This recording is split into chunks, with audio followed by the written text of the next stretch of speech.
Hashtag restore the SnyderVerse. I like this guy. Zack Snyder. The man's man. Like me. Rush Hour 4. So, Trump's Hollywood Reshape favors Zack Snyder's DC over James Gunn. Let's check this out, shall we? Zack Snyder's DC is suddenly lining up with where Hollywood is heading. According to insider info about Trump, the Saudis, and Ellison's reshaping the future of the entertainment, the shift favors mythological operatic heroes. That lines up with the aura farming over the grounded, feelings-driven direction that James Gunn is taking. You know what, Lex? I wake up, and I take a pee in the morning. Sometimes I miss the bowl. Oops. Sometimes I stub my toe on my way downstairs. I make my toast, it burns, Sometimes I run out of milk when I'm pouring it into my Fruity Pebbles. But you know what? That make me human, you big old meanie. And we're told that the next owners of Warner Bros. Want the former. My insiders say that Trump, the Ellisons, the Saudis, and other major players are pushing Hollywood back toward event-driven four-quadrant blockbusters. They want big mythologies, class action sensibilities, and films built for a global audience. That's the kind of cinema that Snyder makes. It's also the opposite of the smaller, grounded, emotional, and divisive tone that Gunn prefers. My source previously added that the Saudis and UFC favor Snyder's muscular filmmaking style. Yeah, I do too. Films built around intensity, scale, and confident mythic tone. This tracks with UFC's massive expansion and their first event on Paramount Plus, UFC 324, which marks a major shift toward live event dominance in streaming. The UFC and the Saudis are holding a UFC event at the White House. That's wow. I never thought an event would be held at the White House. Trump truly is a different president. for better or for worse, he's definitely a different president. Brett Ratner entering the picture again is part of the same trend, who just so happened to be financially backed by the SnyderVerse. He even directed the Melania Trump documentary, and this circle of power, the Saudis, the Ellisons, Ratner, and others want Hollywood to produce bold, spectacle-driven movies again. Michael Bay is also reportedly back on Transformers. Yeah, Michael Bay's movies definitely have balls. The inside, I don't think there's any movie of Michael Bay's you consider soft. Like, it's all about feelings. His explosions are enough to put hair on your chest.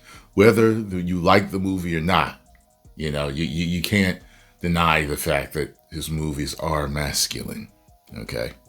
They may be dumb at times. They may have dumb humor at times, controversial humor at times. However, I think the majority of the time, I think he's done well. The insider said that James Cameron and Christopher Nolan represent the balance Hollywood wants. Mythology, scale, and iconic characters.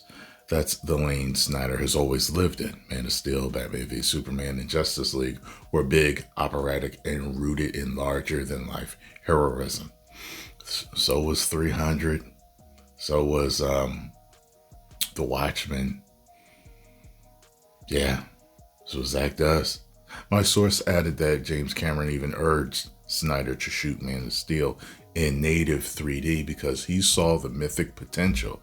Snyder went big anyway, but Warner Bros. Fought his vision every step of the way. producer Dallas Sonnier. Right? You remember when I was interviewing him? I did 2 interviews. Look them up. It's Tyrone Magnus, Zack Snyder interviews. Like 2 of them should pop up. One's like only like 8 minutes, and one's like an hour, something like that. And he was going to bring back Henry with the long hair. You know what I'm saying? Yeah, he was going to bring him back like that. DC didn't want to do it. He was going to bring him out with the black suit and the long hair, and DC didn't want to do it. Exactly. So it makes you wonder how much of everything else that they fought him on. And we saw with that Batman v Superman, they fought him on stuff. They talked about it back then. Anyway, producer Dallas Sonnier recently echoed the same sentiment when talking about the Trump Back to Rush Hour revival. He predicted a wave of classical, male-driven movies with mentally tough, traditional, courageous, confident heroes. I tell you this,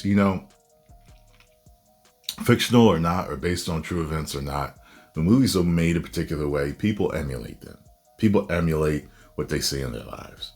From, their parents to people around them to movies, television shows.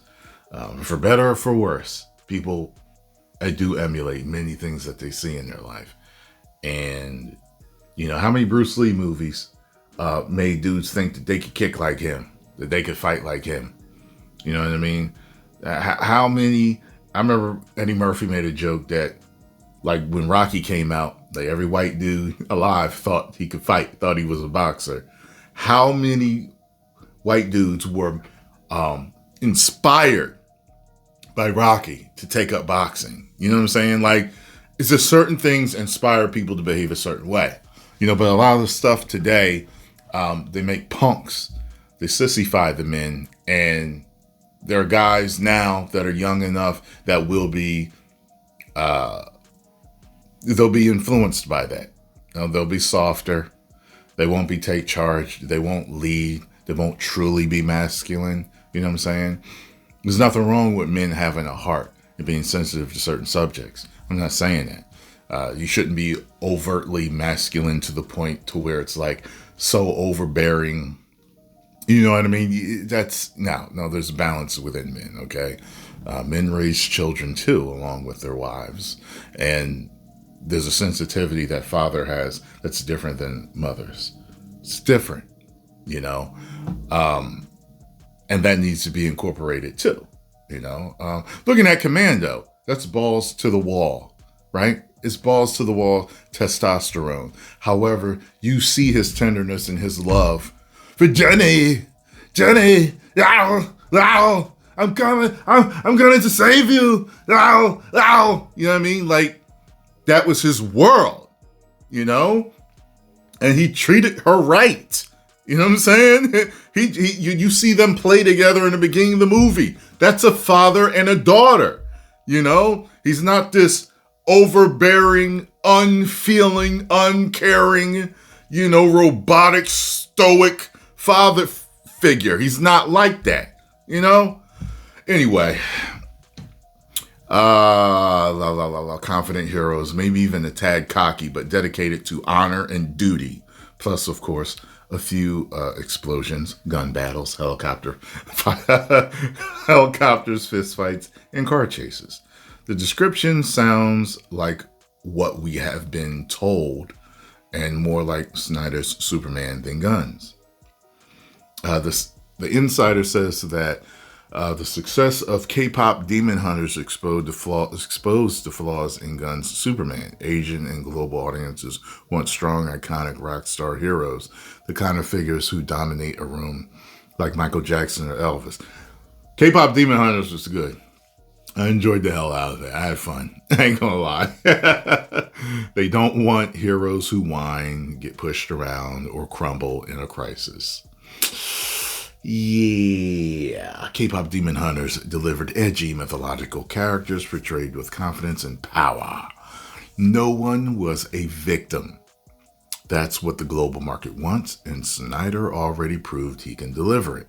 Gunn's approach clashes with the demand, which is why the new Hollywood power block is looking past him. Okay, so he has a quote here straight from his insiders. The success of K-pop Demon Hunters revealed the flaws of James Gunn's Superman. The Asian audience and the rest of the world want strong, edgy, and mythological stories with bigger than life rock star personalities like Michael Jackson and Elvis. Okay, looks like I already read that. Okay, so they just had that for you right there. Wow, this is a long article. Wow. Damn. Okay, so I got the gist of it. I got everything I needed to get from this article. Fact of the matter is, they're moving in that direction, and it feels close. We know nothing's guaranteed, but hopefully,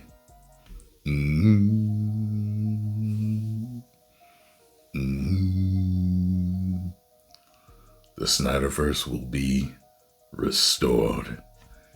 10 million subscribers. Woo!